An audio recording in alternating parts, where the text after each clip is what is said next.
Le massif occidental de la collégiale Saint-Même est composé d'un bâtiment central encadré de 2 tours. Il a été rajouté vers 1050 devant la nef qui, elle, était construite en l'an 1000. C'est donc le plus ancien bâtiment qu'on puisse voir à Chinon de nos jours. La façade était très richement décorée de dalles sculptées. On trouvait de haut en bas une crucifixion, des médaillons correspondant au zodiaque, les 12 apôtres et des scènes de la Passion du Christ. Les dalles portant les scènes religieuses ont été vandalisées à la Révolution, mais les motifs géométriques ou végétaux ont été épargnés et sont toujours visibles aujourd'hui. À l'intérieur, le narthex, qui sert de vestibule à la nef, est couvert d'une voûte en plein cintre d'une grande portée pour l'époque, environ 7 mètres. Sa stabilité est assurée par les tours qui l'encadrent et qui agissent comme des contreforts géants. Les murs du narthex sont creusés de niches décorées de colonnes baguées et possèdent encore quelques décors sculptés. Le portail d'accès à la nef a été modifié au XIIe siècle et les claveaux de l'arc en plein cintre qui le surmontent sont décorés de motifs végétaux et d'une main bénissant au sommet.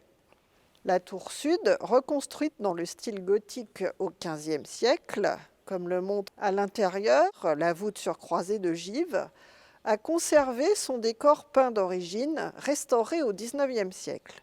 Sur un mur, on voit le jugement dernier. Le Christ est assis sur un arc-en-ciel au milieu des saints, avec à ses pieds les anges sonnant de la trompette pour réveiller les morts et l'archange Saint-Michel séparant les élus des damnés.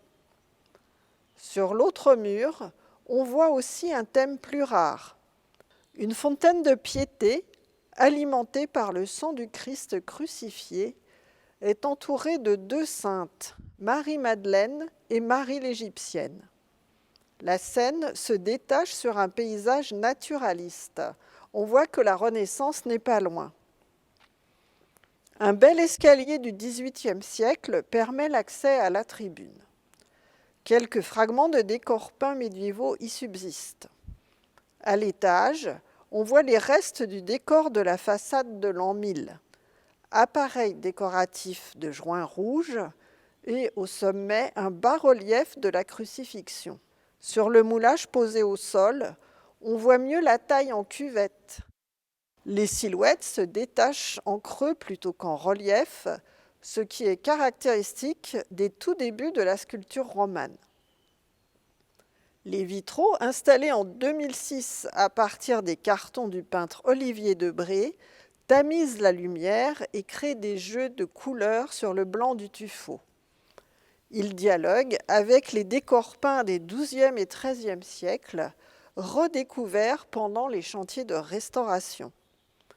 Ils montrent une crucifixion, des séraphins, des décors végétaux.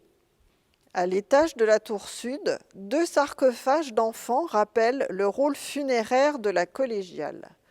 Lors des travaux de restauration, des fouilles ponctuelles ont permis de mieux connaître l'ensemble du site et de découvrir quelques 600 tombes datées du 5e au 18e siècle.